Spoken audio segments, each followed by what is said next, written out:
Come join Melissa and her guests on the Chats from the Blog Cabin podcast. From North Carolina, this podcast will have you feeling like you've known these folks for years. Listen in as they chat about life, culture, current events, and more, all with a special Southern flair. Curl up with your favorite beverage and get ready to be entertained. Tune in now for a unique experience that's fun and insightful.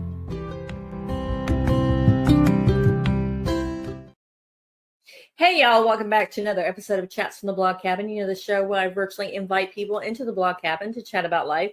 And today I'm so excited to have MG on. We met last year at Happy Camp with Katie Wee, and she's one of the coaches with All In, which I absolutely adore that program. But MG, I love the fact that Teddy Mellencamp connected us, and I love the fact that we are now like Instagram friends and Instagram buddies, always commenting on stuff. So tell us a little about yourself, MG. Totally. I say social media for good because there's so much dark out there, but it's these relationships and these conversations that make, it's the bright side of social media. So yes, I'm MG, Mary Grace, but everyone calls me MG.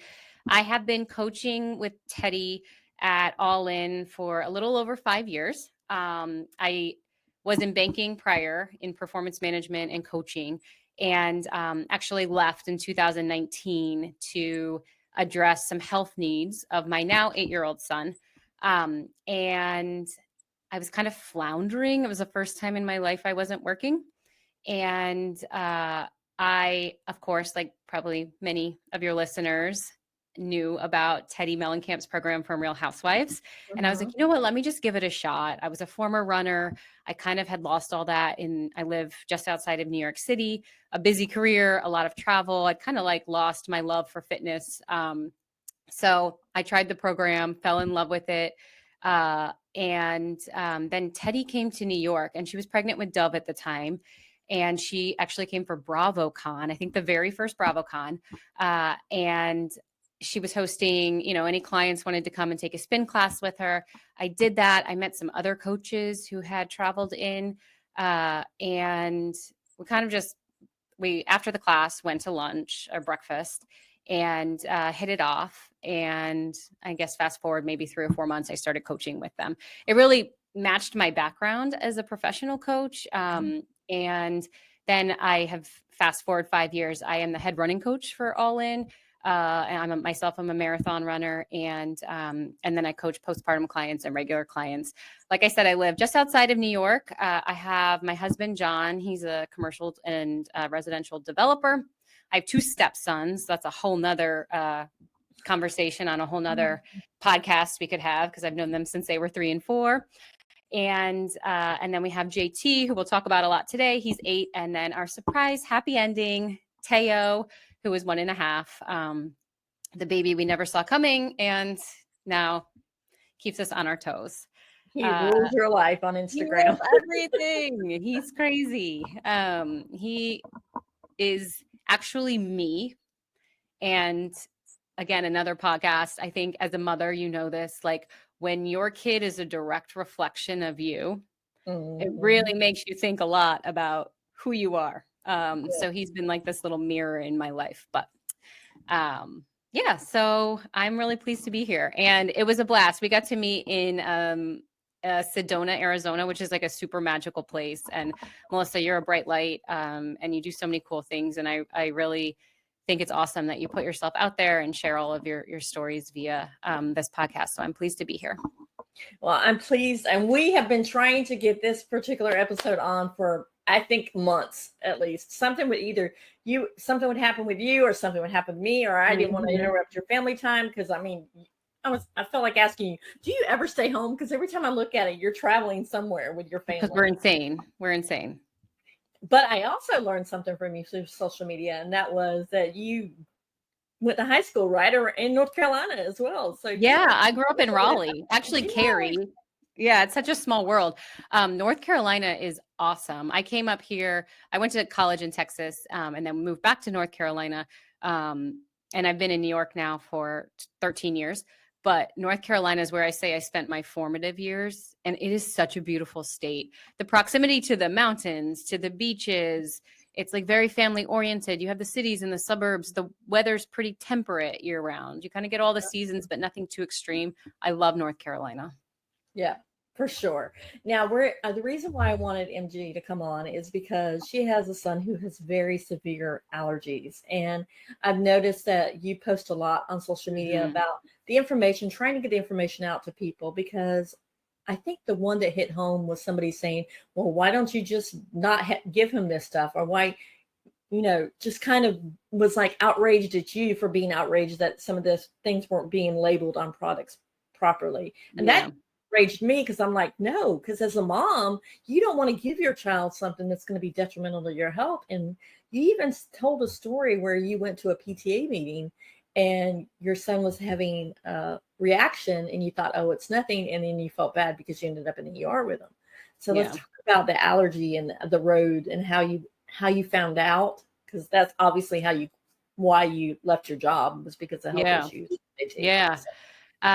Yes. So I'll preface this by saying neither myself nor my husband nor really anyone in my immediate family have food allergies. I have a cousin on my dad's side who has really severe allergies, and but that's it. So it wasn't anything that we had like a lot of experience with.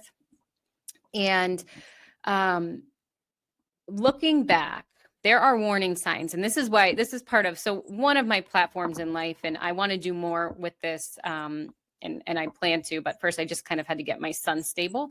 But I want to be a resource to people on allergies, and that's why I'm so loud about it on social media. In my community, I've now become like the crazy allergy mom. If anyone's kid has an allergy, people I don't even know will text me and be like, hey, can we chat? Can we meet up? And so I'm really proud of that, because when I started this journey, I felt so alone. I had my aunt who had gone through this with my cousin, but that was 25 years ago, and it's so different. And we're very blessed that we are where we are today. But what happened was, in retrospect, when JT was born, he was born via cesarean. And that was because I had some signs of preeclampsia and placenta issues. I say all of that because some people make a link between a C-section and food allergies. However, Teo was also born C-section, and knock on wood, he has no food allergies. So he was covered in eczema from pretty much birth on. And we went to all the regular doctor's appointments, and I complained about the eczema all the time because, everyone says like soft as a baby's skin, or like, and my kid was red, itchy, irritable, covered, I would say 60 to 70% of his body. He was always scratching at cuts. They would get infected because, babies are always putting everything everywhere. I now know that if your child has severe eczema at birth, you need to be concerned about food allergies. They're linked in the immune system. They're also linked to asthma. It's called the atopic triad. It's food allergies, eczema, and asthma, and they're all related. But not one doctor told me that when we went in. And I don't blame the doctors at all, because there's not very good research on this. Anyway, he's 9 months old, and I had a baby food custard. My husband and I were down the street at a wine bar going on a date, and we get a call from my mother-in-law, who had given him the custard, and she said something is wrong. And she said he's screaming like the devil. Of course, we go rushing home, and twice in my life I've had this weird thing where JT has had a health like crisis. And something in me was able to say, I knew that this was anaphylaxis. I knew it was a food allergy, and I immediately knew that it was the custard and it was the egg. Don't know how I knew that, but I was certain. We stabilized him. It was very hard to get into allergists. I basically called and I said, I'm not feeding my son any food until I'm seen. They saw me the next day. They had told me appointments were like 6 months out. We immediately did skin testing. He came up highly allergic to pretty much all foods, peanuts, tree nuts, shellfish, egg in all forms, baked or like scrambled eggs. And the guidance is to avoid. that was the guidance at the time. So no matter what, keep your kid away from this food. We did that. And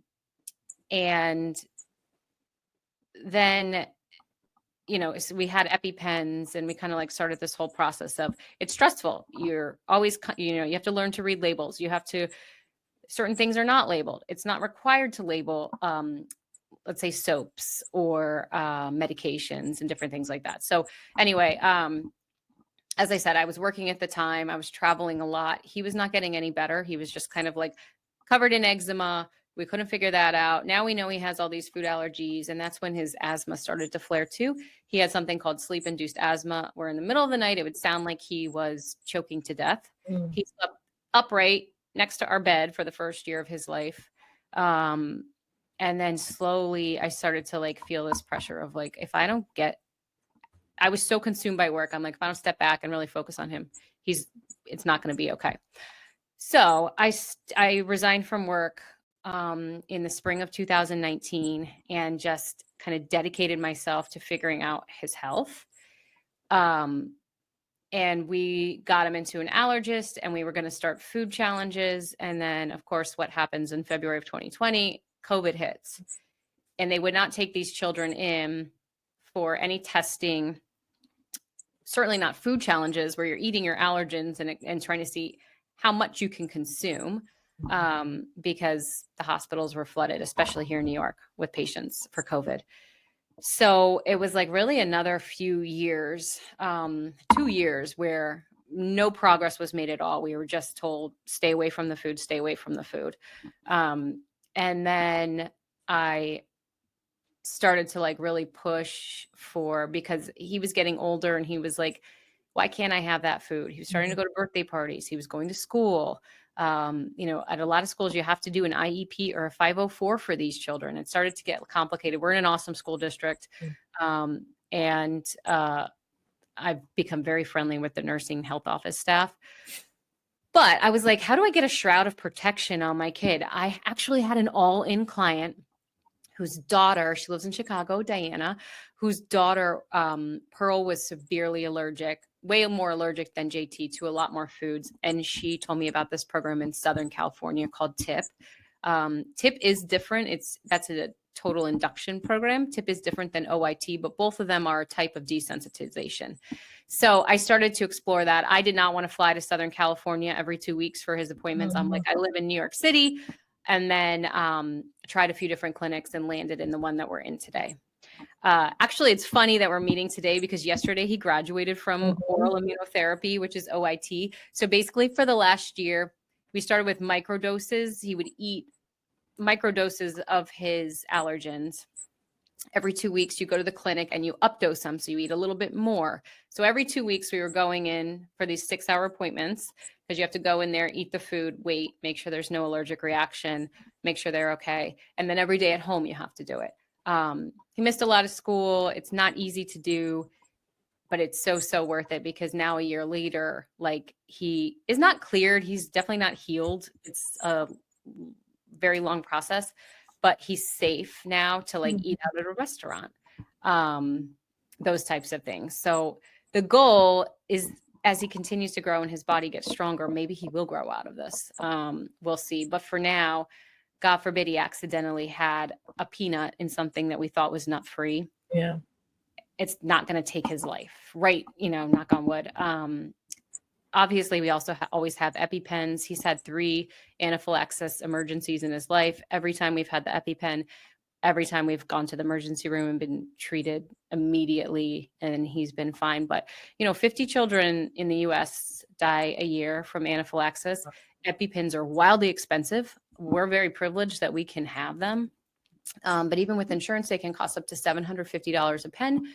They only last 1 year. If you don't use it, you have to get rid of it and you have to get a new one. So a lot of children, the majority of children that die from food allergies come from underserved populations. And it's most of the time happens in school settings outside of the home. So that's pretty scary. Yeah, that is very scary. Now, I can't just imagine, first of all, the mom guilt when your child's sick. And because I went through that with my youngest Gracie when we couldn't figure out what she had, that she finally, we figured out she had epilepsy, but just that guilt of, did I do something wrong when I was pregnant with her? Did I eat something? Was it maybe the way I exercised too much when I was pregnant, or, all that mom guilt went through your head. How did you deal with that? Yeah, I still have that. I especially have it now with Teo because he can eat anything, and it's such a cool experience to just like be eating something, I don't know, that seems sophisticated and just like handing it to him to try and him loving it. Or it's funny because he hates it. I've never in my life been able to do that with JT. And that makes me feel guilty if we're in a weird way. You want to know, we want to like blame. It's like just everything, every terrible thing that happens, like the recent flood, like whatever it is. And there's a place for figuring out what happened. But yeah, I definitely went down that rabbit hole. I ate two things constantly when I was pregnant, from the cafeteria at Bank of America, Merrill Lynch in New York City, One Bryant Park. I ate every single day hard-boiled eggs and almonds. And I was craving those things. So for him to be allergic to eggs and nuts, I thought was like, did I like totally overdo it? Was the science says there's no link. They don't really know what causes food allergies.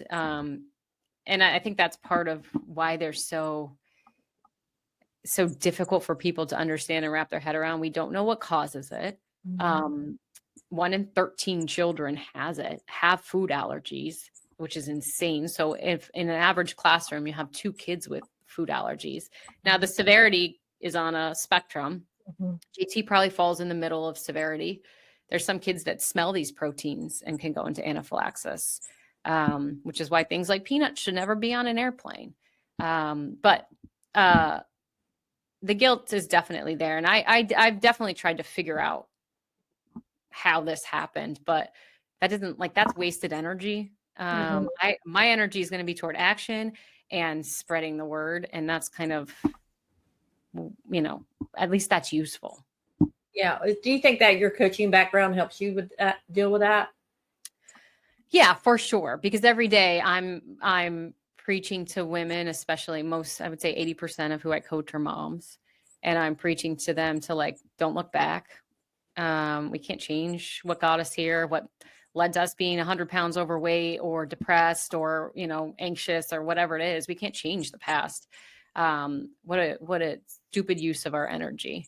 And so just having to show up like that for them, it kind of forces you to rewire your own brain, or else you feel like a constant hypocrite, which does still happen because no one's perfect. But yeah, for sure. Now, JT, how did he respond to all this? Because you said he missed a lot of school. Like, I remember your post yesterday where you're like, he got that little graduation certificate, and he was like, now he has more time in school, and he can actually go to birthday parties and eat like a piece of cake or something. Not massive things, but at least taste something. yeah. So how did that affect him? Because it had to probably play a lot on his mind too. I made a choice early on. I could like cry about this, but I was like, I have 2 choices. I can tell him the truth that if he accidentally eats something, it could cost him his life. And I know that that's going to cause anxiety, but I felt like I could not. I could downplay it and just kind of be like, oh yeah, we got to be careful. I made the choice to tell him the truth. And I really I have videos, from when he could first speak. In some of his earliest videos, he's saying like, no eggs, no nuts, no eggs, no nuts. And so I just wired that into him. Now, when he had one of his first reactions, he had super severe anxiety after that. And I would watch him eat something he's eaten 100 times. He would take a bite and he would like check his throat, or I would like see him stop and like swallow. I don't know what the right thing is there. I talk to therapists about it. I believe in therapy and support groups and all of that. There is a lot of food allergy anxiety for parents and for children, and for good reason. I mean, the thing about anxiety is everyone always like labels it as a bad thing. Anxiety keeps us safe. Anxiety is what makes you second guess what could have been a poor decision. So I like to think of anxiety as like a positive thing. It helps to protect us. And again, maybe that's like a weird spin on it, but that's the path I took. Definitely anxious. Definitely cries about how difficult it is. He's on other medications to manage his asthma and his eczema now, Dupixent, which, is a whole nother battle I'm facing with insurance, but I'm going to win that. So these kids are really tough. And he doesn't, I think, know how tough he is. And it seems so small. But when you are at a restaurant and there's nothing on the menu that they feel safe telling you can have, when you're at a party and yet again, or in a classroom and everyone's celebrating Valentine's Day, whatever it is, and you're constantly left out, it's not like the one time it happens. It's like the 100th time. Like you just start to feel different then and less than. And the suicide rates for children with food allergies is high, as are, higher than the average kid, as are like depression and anxiety. And like those are real kind of symptoms, side effects of an already difficult disease. What I will say about JT is that he's a naturally confident kid. He has a lot of friends. And, there's a lot of bullying around food allergies. He's never expressed or experienced that. And I think part of that is because he's like embraced it a little bit. It's kind of part of his identity. But that doesn't mean he doesn't cry at home about it when he's alone. Because he does. But he is much better now that we've kind of done proactively, done this OIT and all of that. I think he's much better now than he was originally. Yeah. We need to take a brief commercial break, but when we get back, I want to talk about the OIT.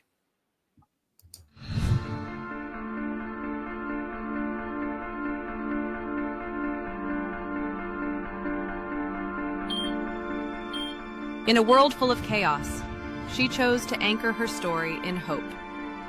Through storms and silence, she found strength, and now she's inviting you to do the same. This isn't just a book, it's a lifeline. For every woman who's ever felt unseen, your healing begins here. Anchored in Hope. Available now.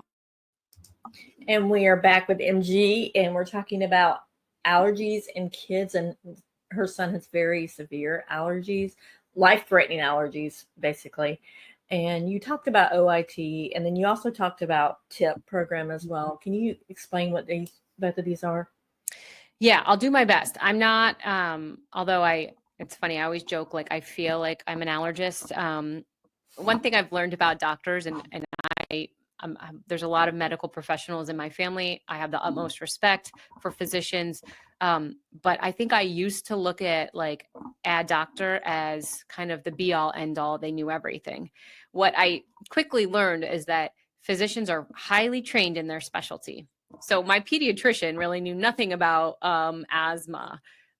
He just knew when it needed to be referred to a pulmonologist. Same with the dermatologist and same with the allergist. So, we go into the emergency room when he's suffering from anaphylaxis. And I'm like, well, yeah, he ate his allergens on purpose. And the doctors are horrified. They're like, why would you do that? And I'm like, well, he does this thing. He does OIT. And they're like, what? Anyway, so OIT, what JT does is called oral immunotherapy. And I kind of talked about that. It's the micro dosing of an allergen and over a period of time, overseen by medical professionals. So every time you updose, you do it in a clinic where there are physicians. The hope there is desensitization. TIP is the outcome of that. They call it food freedom. And it's way more intense than what we experienced, and only I think only this one clinic does it, but they call it I think it's called total induction program.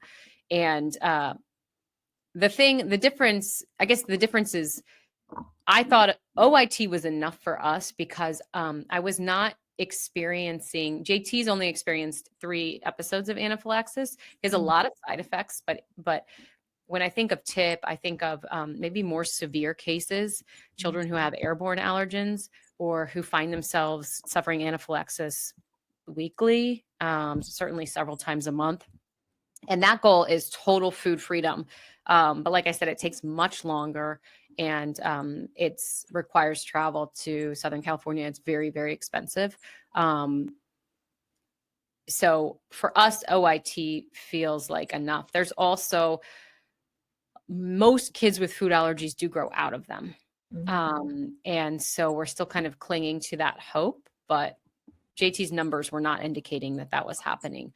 SoCal is the name, it's called SoCal is the program that that does TIP. And then OIT can really be done in any allergist's office. So it's much more approachable than TIP. But I do believe, I guess it depends on the severity of the child and what you think your kid needs. So JT's allergies are just food related, or is it also some environmental allergies as well? He has a lot of environmental allergies. And actually his last anaphylactic reaction was this spring.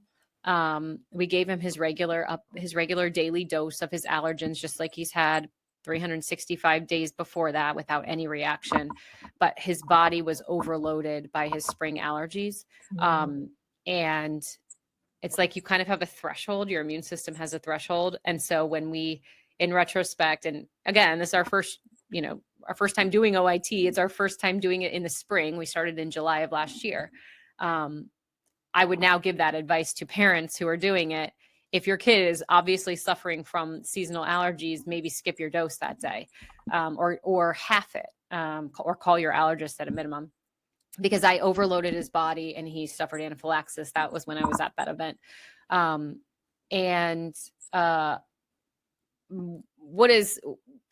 What we've discovered. So he has a lot of environmental allergens, the usual stuff, birch, pollen, dogs, those types of things. The recommendation was made that he does 5 years of weekly allergy shots once he's done with OIT. Like you can't eat dog, right? Yeah. So it's the same thing as OIT, but you're shooting it rather than ingesting it. The nice thing about environmentals is that generally they don't cause anaphylaxis. That's very, very, very rare. I think bee stings are that does not follow that rule, but largely speaking, you're not going to die from from environmental allergens. So I can't even imagine it as a kid. First of all, you're allergic to like eggs, like things that you take for granted to eat, like eggs, nuts, peanut butter. I mean, what kid does not love peanut butter? I mean, my kid. Yeah. He's like, ugh. Yeah. But, and then also too, having to go through and, be hyper vigilant about, if he wants to go spend the night with his friend, you have to inform the parents, send the EpiPen, do all this other stuff. And I know it's going to be hard on the kid because you're having to tell the parent, and the parent may tell the other parent, and his friend may overhear and like, okay, what's wrong? And you know how kids get things wrong in the stories that they share. Mm-hmm. So has your son ever had to deal with that because you already said that he's got a very close group of friends.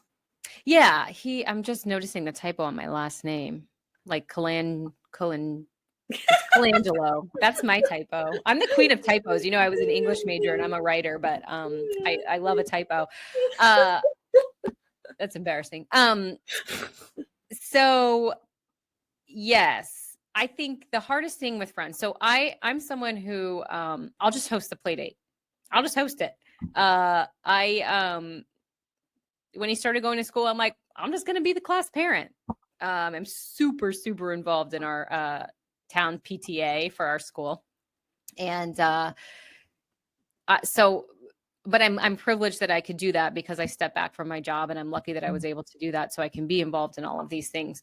But there's definitely that, like, I feel guilt when I have to hand over his EpiPens at a birthday party to the parent. I now that he's older and he can carry them himself, I feel much better. But it's like an unnecessary burden. I felt bad. There are times even like at a restaurant when I have to be like, hey, can you triple check that this is, I'm someone where like, I'm not a mess maker. I'm not like a person that wants to like cause difficulty. I don't love conflict. Mhm. I'll handle it. But I don't want to create it. Yep. So I have, we have very good friends, and all of them are very respectful of this. And again, I think it's because I've been so open about it. His friends know about it, and it's cute. Like we did in the at the end of during asthma and food allergy awareness week, we set up a table on the playground, and there's trainer EpiPens, and hundreds of his classmates and schoolmates like came by and learned how to use an EpiPen. And they were all like, they were so interested. They were so like, they all wanted to try it. They all wanted to jab themselves or each other. They asked thoughtful questions. And so I think it's just like awareness is everything. Like with any situation or disease or illness, these kids want to kids are better than adults. They want to learn. But yeah, that's, I think the thing is like when he's not with me, like he really wants to go to sleepaway camp. I don't know how to make that happen. And, where we are in the Northeast, this is the summer that most of his friends are going. And, I don't know. I don't know how to do stuff. There's still going to be a lot of no's. But I have friends that I feel really safe with and that I trust. And those are the friends I want my kid hanging out with anyway. It's the ones who respect it and get it. But the biggest thing is I cannot control anybody. JT is responsible. The buck stops with him. He has to carry his EpiPens. He has to make smart food choices. He has to say no if he's not sure. And I've drilled that into him. Like the buck stops with him. We can't rely on anyone else. And maybe that's like not a great lesson to have to teach an 8-year-old, but it's going to serve him the rest of his life. Yeah. If nothing else, like I always joke, like he's going to have the best college essay because you think about like traumatic things that helped evolve you into who you are. Your daughter with dealing with her, with epilepsy, I can only imagine like what that has taught her. Like these children with health issues, like they're way more resilient than the kid next door with nothing. I'm sure of that. And that's, I think, some of the silver lining. They're also more empathetic. Yeah, for sure. But I can't, in this world. Yeah, but I can't imagine being a kid and having something that I know you're doing the right thing, but something that heavy weighing on your mind at all time. You're like, when does he get a chance to actually just be a kid and not have to have a worry? I know. And I've definitely like spoiled him because of it, go eat an entire bag of Skittles because every other kid is having XYZ and you can't have it. And does he manipulate it when he's not tired and I'm telling him he has to go to bed? He'll come in, Mom, my throat, because he's a kid and that's what they do. But that's part of why I get so upset when food allergies are made fun of, particularly by comedians. So there was this is I think what prompted you to reach out to me was it was a Saturday Night Live sketch. And the thing I'll say is that like, I'm not going to compare like pediatric epilepsy or type 1 diabetes or childhood cancer and food allergies. Like they're all awful in their own way. And they all take children's lives far too soon. But I don't really see like the media making fun of children with T1D. I don't really see the media making fun of children with epilepsy or childhood cancer. And so I think that's what bothers me so much about like food allergies is that it seems to me to be the one like childhood disease that's made fun of. You would never call a kid who's born with diabetes weak, but you would call a kid who could eat a peanut and die. You make a joke all the time that a peanut could wipe out a generation. And people are like, oh, don't be a snowflake. And I get that. Like, I love a joke. I like to be funny. And I like, not much is sacred to me. It's just that like that same joke, like when a joke is perpetuated over and over again, I think it decreases the severity. Mm-hmm. And so when that comedian's making that joke about, oh, a peanut, whatever it is, and then like I don't care what you say, like that is it's consumed by the masses, Mm-hmm. and it belittles the severity of the disease. So you think like, oh, that's like total BS. I can eat this nut. Or there are children that if you are eating nuts on an airplane, those kids probably don't fly. Frankly, I would not fly if that was JT's situation. Yeah. Or they touch it on some. And I'm not saying like don't eat nuts. I'm just saying like, can you wait 2 hours between your flight from like JFK to O'Hare? Like, can you wait 2 hours? Because I could wait 2 hours and I would happily make a sacrifice of any kind for any person's child, Mm-hmm. if it meant keeping them safe, and not just like physically safe, but also emotionally and mentally safe. Like it's hard enough. Anyway, so I think like, again, not to compare diseases or diagnoses, but like we don't make fun of other, like leave these kids alone. They go through enough. And, JT did say to me one time, I forget what we were talking about. And he said, he was like down on himself about something. He didn't make a travel team or something like that. And he's like, it's because I'm weak. And I was like, what are you talking about? You're weak. And he's like, it's weak to have food allergies. And I literally like had to swallow a sob because I've never told him that. Yeah. He's never been in an environment with my family or his doctors or anyone or his friend. Like, where do you get that? He probably saw it on some like stupid YouTube reel or some kid made a joke or something like that. And it's just like, ugh, you just like hate that for these children. So that's why I get like annoyed when it's just like, leave these kids alone. They go through so much. Like, just find a different joke. Also, this joke is like so played out. We've been making food allergy jokes for forever. But I'm telling you, like, the more you make them, the more kids think they're a joke. The more kids at practice, decide to, this happened, like put peanut butter in a fellow player's like cup, something so stupid that literally puts them into anaphylaxis. Idiots. But that comes from a constant narrative that this is not serious, and is really freaking serious. So that's why I get so annoyed at it. And then when you call that out, I've seen people be like, my child will starve if he can't have a peanut butter and jelly at school. Well, like, teach your kid to eat other foods. Okay. Yeah. Like, there's a lot of options out there, or have them sit at a different table, cause that's the other thing with food allergies. Like when JT went to school, he had to sit at a separate table every day to eat. And that's like so isolating. Mm-hmm. And I think if whatever. I'm also, I'm also someone where like, I don't want people to change all of the rules for him. Like, he has to learn how to navigate this in a world where nobody cares. Yeah. And so again, like, while those experiences for him were difficult, I think it also made him stronger. But I do think a little more compassion and empathy around food allergies is warranted. Yes, for sure. Because I've seen more and more people come out and people are allergic to this, they're allergic to that. Do you think it's because of the chemicals or the pesticides that are being used in the food? Or how do you think? Because it seems like now it's like a rash, just like before you never heard, like when I was growing up, you never heard about it. Yeah. Every once in a while somebody may have a peanut allergy, but that was it. Or like, I'm allergic to beef stings, so I definitely stay away from them. But any other time you never really heard about it. But now it seems like the rise of more and more kids are having these allergies, and you're like, okay, what's the root cause of it? Yeah.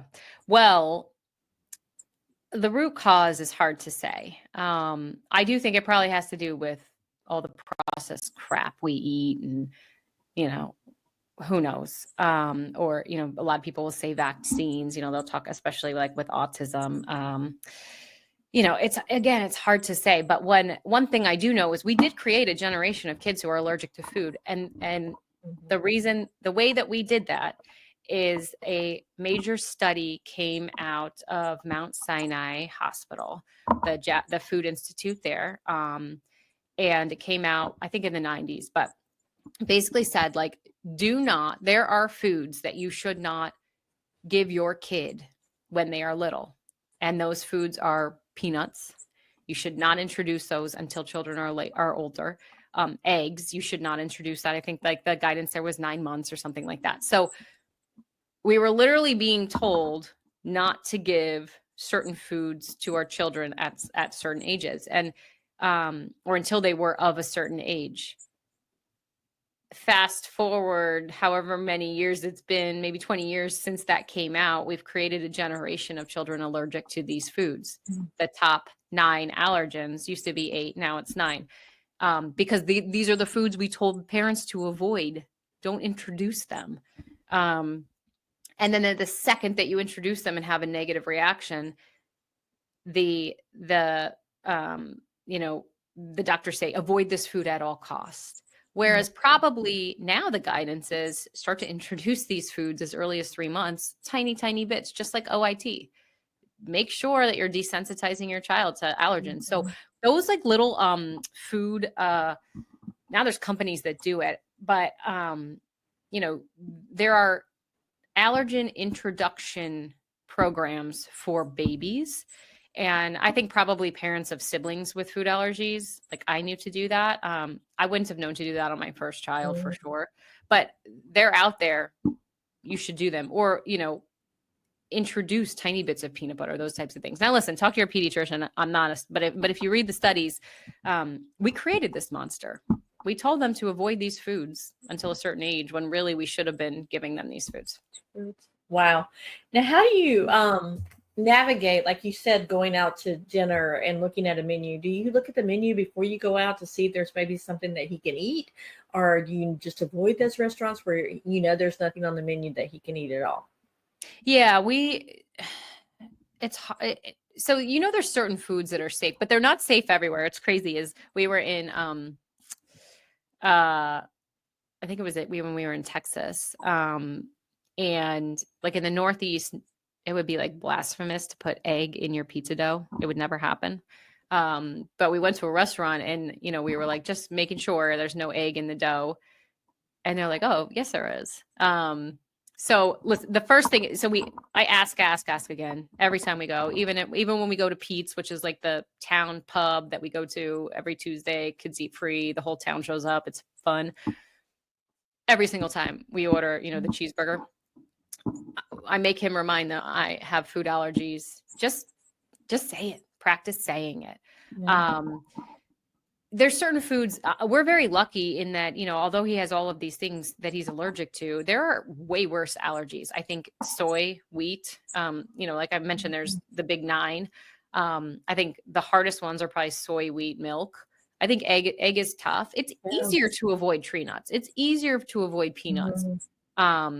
Soy, how would you avoid that? Wheat, I mean, gluten, there's a lot of gluten-free stuff now, but so yes, we found places where we're comfortable. I can tell right away if a kitchen knows their stuff.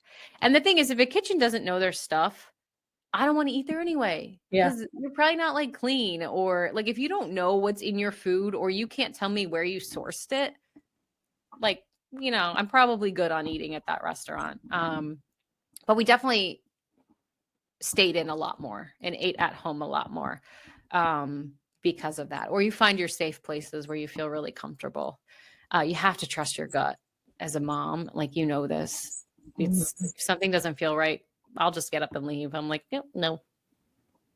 Yeah, I love that. Now, how do you manage them at home, though? Because you said that Theo actually can eat just about anything, and I'm sure your 2 stepsons can eat just about anything, and then you see JT and he's not able to eat what they're eating. How do you manage that? I mean, he understands it, but still it's hard for a kid when they see their brothers enjoying something that they can't have. Oh yeah, and he gets, especially my mother-in-law is like Nona. She's an amazing cook.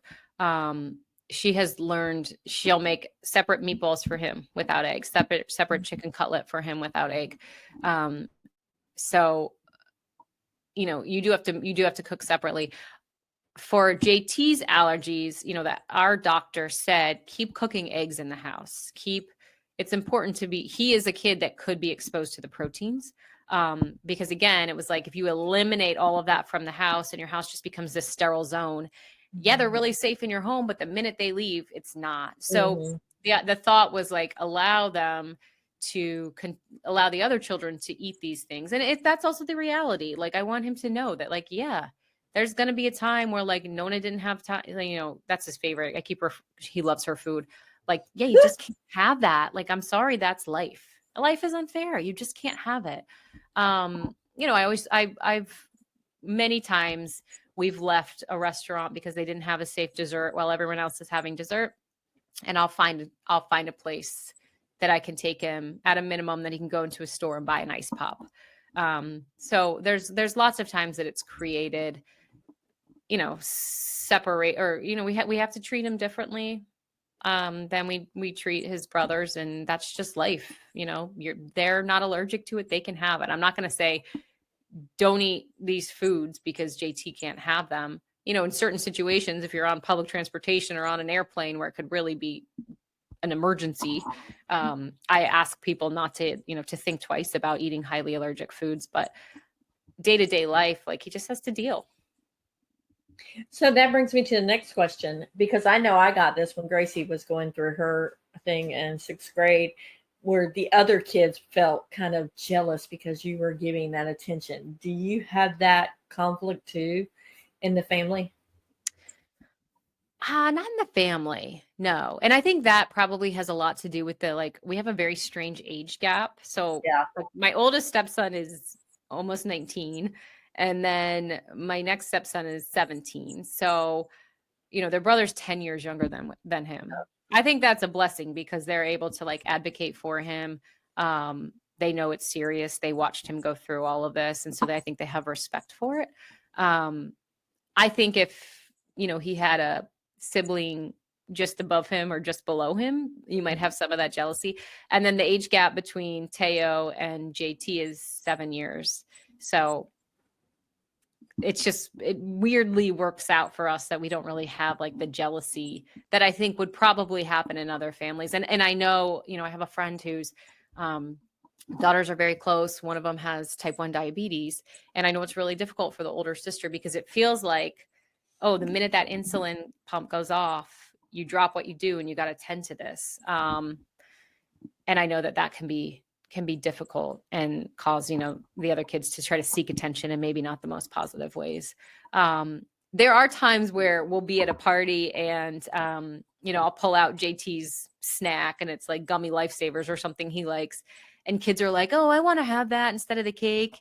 And I kind of always laugh about it because JT will smirk a little bit because he's always the one that, wants to have the cake and he can't have it. So I think it probably feels a little good to be like, I get something you want. It's like rubbing in their face. I can eat this. Yeah. I can't eat that, but I can eat this. Yeah. I think that's Totally. great that you carry something with them instead of just saying, no, we can't have anything at all. Oh, And yeah. the fact that you're so proactive and being the class parent and going out and teaching the kids in the school. So it's not so, it's just ordinary. I mean, Yeah. it's just so they're used to it. So it's not something unusual that if something does happen, they're like, oh, what happens? Like, I can remember Gracie when she had her first seizure, the kids all stared at her, and she was at school with her very first seizure in 6th grade, middle school. That's tough. And they were like scared. They didn't know what was going on. Teacher didn't know what was going on. We didn't know what was going on because she never had one before. And just that amount of embarrassment going through her brain. But the fact that you're normalizing it to the kids in the school and saying, hey, this might happen. Let's teach you how to use the EpiPen. Let's teach you how to do this. Let's get you the food facts and everything. I think that's courageous of what you're doing. Yeah, it's like first of all, I can't imagine what that must have been like for you guys because I have a lot of seizures are so scary and like witnessing that and then that being your child. So my heart really goes out to you in navigating that. Yes, I think like I said before, like I could like sit home and be sad that JT has these things, or I could like be an allergy warrior and make JT one too. And like, if this is what we're going to deal with, then we're going to like make sure everyone knows, how to, how to live with people who have food allergies. And truthfully, like I wish I wish it was like that with, like, I wish more people were loud about the stuff that matters to them. I think it's important to be that way. I did not really consider food allergies. I didn't. I was the asshole who ate. I wouldn't have thought about it. And so I don't blame people who don't have exposure to this and don't know about it. I for sure don't blame them. Like, how could you possibly, unless there's people out there like me kind of jamming it down your throat, which I'm okay to be that person, and not everyone's comfortable doing that. And I get it. I talk a lot about my son's health. He's comfortable with me doing it. And we did like a campaign for our clinic recently, and he was one of like the poster children. We went and did a photo shoot and commercials and stuff like that. And we've said together, like, we want to spread the word because we don't want this to be like a shameful thing or a secret thing. Yeah, I think like the more that we can tell these stories about any difference that kids have, like, the better parents we can all be to all of our children. So like, tell me what's wrong with your kid. Tell me like what they need, where their anxiety is, all of that. And that's kind of like in my role on the PTA, I want to be the collector of like, what do you need us to address to make your child healthier and happier? Because we'll do it. It doesn't have to be my thing's food allergies. Yours might be something else. Like, tell me what it is and let me help your kid have a better experience and create empathy amongst all of our children. To make it more of a normalized experience instead of them being singled out because, oh, you have food allergy, you can't have cake. Oh, let's skip you. You know, instead of saying, oh, wait a second, you may have a friend and I'm like, you know what, my mom made this, it has AIDS, JT, maybe you shouldn't eat this. You know, Totally. And I think that you educating at the level now so that when they get older, it's not like something that's going to be like they're going to be discriminated against, or their friends aren't going to want to hang out with them because of these allergies and they're not sure of what he's going to eat, you know, or they don't want that burden of something happening to him. Now they know, they're like, hey, JT's pretty cool, we want to hang out with him, but we need to know, we have to make sure that these things are followed. And I love the way that you're already doing that now and introducing the kids instead of waiting until he gets older and he's off on his own and they're like, whoops. You know, high school and junior high can be very hard on kids. So the fact that these kids now already have that information going forward, you're raising an empathetic child, number one, who's also showing his friends empathy. So I applaud you 100% for that, because you could have taken the easy road and said, hey, you know what? These foods you need to avoid, but not telling him exactly what could happen to him. And I know that was a hard choice to make, but I applaud you for that, because you know, no parent wants to tell their child, if you eat this, you're going to die, or you could die. No parent wants to say that. But the fact that you were straightforward with them and you didn't say, hey, you know, this may happen, or pussyfoot around or whatever, you know, instead you came straight out and you straight talked to them and told them, hey, this could happen, dude. And, you know, we have to be vigilant on what you eat, but that doesn't mean that you can't still have fun. That doesn't mean that you can't still be a kid. And I think that's important, because a lot of parents will come out and they won't share the stories with their children of what could happen. They hide behind it. Yeah. And I agree. And I, you know, I always joke, I'm like, listen, he's going to end up in therapy because of me anyway. Like, right? Like, who doesn't have to go to therapy because of something their parents did? Like, hello, welcome to being an adult. Like if I went too hard on food allergies, may that be the case. I know that I want to be able to say I've done every single thing that I possibly could to protect him from this thing that he couldn't control. Yeah. And so that's like my goal. And my hope is to be able to, in some way, you know, help other kids, especially kids who don't have the resources, because those are the children that suffer the most in communities where they get bullied and maybe don't have access to like the ability, a parent who can go to a 6-hour doctor appointment every 2 weeks. Like, a lot of people can't take that time off work. Or if you don't live near a big city, you don't even have this option. I'm blessed to live in New York City, where, you know, these clinics abound, but there's a lot of places where you couldn't do this with this OIT. And they don't have access to proper medical care too. Right. Yeah. with the And they cut. suffer. And even the little things like his eczema, his fingers would bleed. He couldn't hold pencils, like Mhm. figuring all that stuff out, or his asthma. Like a lot of kids, they opt out of sports because they have asthma. Whereas I'm like, you're going to play every single sport and I'll get you what you need so that you can do that. That's privilege right there to even be able to do that. So people are like, oh, you're such a good mom. I'm like, I'm a really lucky mom. Because there's moms who are working 12-hour days, 7 days a week to provide for, and they can't do this. So my hope is that we can get to some point where we can start to kind of give back to those communities because we've been really lucky. Like I said, our goal was to really stabilize him. I feel like we're knock on wood getting there. And then we got to go pay it forward. So what are your plans for paying it forward, or do you know yet what the plans are? It's funny. We talk, like my husband and I talk a lot. Like I'd love to start some kind of foundation, or really I'd like to do some sort of scholarshiping for children who can't, because OIT, what we're doing, like it can be covered under insurance, but it can also not be. How do you, the first thing is getting involved with legislation that requires Mhm. EpiPen training in schools and requires EpiPens like to be in any public place where there's a lot of children. So epinephrine, is not required in every school. It's not required at every camp. You don't know. You don't know when your first reaction is going to happen, and you can develop allergies. Like you don't have to be born with them. You can have your first reaction at 14 years old. You don't know. So I think getting involved in like the legislation side of things, I definitely am interested in that, and just making sure that the medication is available and affordable and covered by insurance and covered by not insurance, and that every school has it. And then maybe finding, a way to scholarship to support children who their parents would love to be able to do something like OIT, but maybe they just need travel vouchers or access to, the clinic. And so that's beyond my personal ability, but I think partnering with clinics like the one I'm at, and making sure that,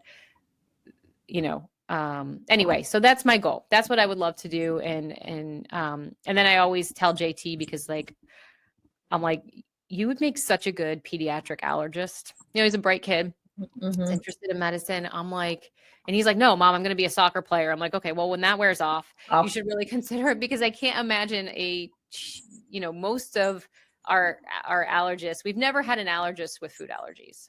And I'm not saying you have to have one to be good at it, but man, that would probably be pretty cool to be treated by someone who's been through it. Now, look, he's going to be whatever he's going to be, but I always want him to be involved in the allergy community, whether he grows out of these and never has to worry about it again. This is such a big part of what shaped him as a kid, and I always want him to give back in some capacity. So we kind of have to figure that out. And as he gets older and he becomes more aware of, I think how lucky he is, I'm hoping, I just want him to always have a lot of gratitude and do some good out of this. It's such a hard thing. It's so confusing. Do some good. Well, that's one of the things that I was thinking about when you were talking. There's a verse in Genesis saying it's about Joseph when he gets thrown into the pit. And then when he meets his brothers later on, he says, what you meant for bad, God turned into good. And I think that's totally what you're doing. You're making lemonade out of lemons. You were given these lemons and you're like, I'm going to make lemonade and I'm going to share my knowledge of what I know with the world. And I think that's a great way for any parent to share, to make sure that their child doesn't feel like left out or feel like they can't do things, because you want our children to like have experienced life. Yeah. Safely. Yeah. And like the world just needs nicer people. Like our country just needs nicer people, more informed, intelligent people who like put their ego aside. And, hopefully I'm raising sons to do that. But if everyone does like their little part with their little thing that is personal for them, like we'll all be better off in the end. Yep, for sure. Now our time is up. Is there one last little thing you want to share that maybe we talked about that you want to reiterate, or something we didn't talk about that you want to share? I think people always ask me like, well, what can I do? I would say like 3 very simple things you could do is know the signs of anaphylaxis. Like just look them up, know what they are, and be aware of that. Learn how to use an EpiPen. Just watch a video on YouTube. And like so that the same way you might learn CPR and be a good citizen, you could also help out in an emergency like that. And then, not taking highly allergic foods, and the foods that are that most highly allergic are nuts, but just refraining from like having those in public places. There's such tiny things that we could do that would help keep children and adults safe. And then I think like the last thing, which we've been talking about, is just like kindness, like across the board. You don't have to be, there's like that Taylor Swift line, like, don't be so clever you forget to be kind. And I say that to myself a lot because I'm someone who has like a kind of acidic sense of humor. Yeah, me too. And as I've gotten older, I've learned like there's a fine line, and I don't really want to touch it anymore. So like, you don't have to be so funny. Or if your joke like is at another person's expense, like it's probably not the most intelligent thing. So just like kindness all around. Food allergies, whatever, it doesn't even have to be that. It's just like stepping back a second and putting yourself in shoes that don't fit, you'll never wear, you've never had to wear, and you never would wear. If we all do that, like, we're going to get where we're going, and we're going to be much happier in the process. Amen to that. Well, MG, thank you for coming on and for Thank sharing. you for having me. I love chatting with you. Yeah, and for advocating about allergies, because I think that's something very important, especially when things aren't labeled and they're starting to do away with some labeling. And we're thinking about all these kids that are going to be at risk.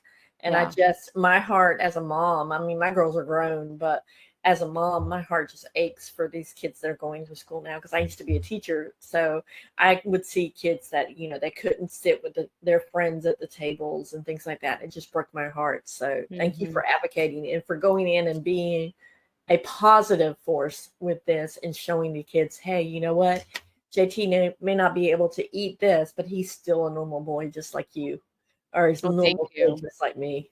Totally. Thank you. Thank you for giving me the platform to talk about it. I love to talk about food allergies. I hate that I have to, but I love that that I can. So I appreciate you inviting me and making this work, and in your awesome cabin. Can't wait to hopefully chat even more about other things. Yes, and you're welcome to come back on anytime, because I mean, you just said a lot. We talked about, quitting your job all in, and then being a step parent, and then having the child, the blessing at the end, He's a blessing. He's a blessing. He's a blessing. That's I repeat to myself. Now, if people want to get in touch with you, how can they get in touch with you if they have questions about food allergies? I'm super, I work off of Instagram. I have a ton of connections there. I'm really active on it. So don't spell my name Gecko. I'm MG Colangelo. But you can definitely message me there, and I'm happy to talk to anyone about this anytime. And I will put her Instagram name in the show notes for the correct spelling. I can't believe you spelled your name wrong. I can't believe it took me this long to even notice it. So that's so funny. Can't do it all. We can't do it all. No. So until next time, guys, see you. And please be patient and learn about food allergies so that maybe you can help someone else. Because I think that's very important. When we start looking at what others are having going on in their families, and we learn from them, we become better people too. So until next time, guys. Bye.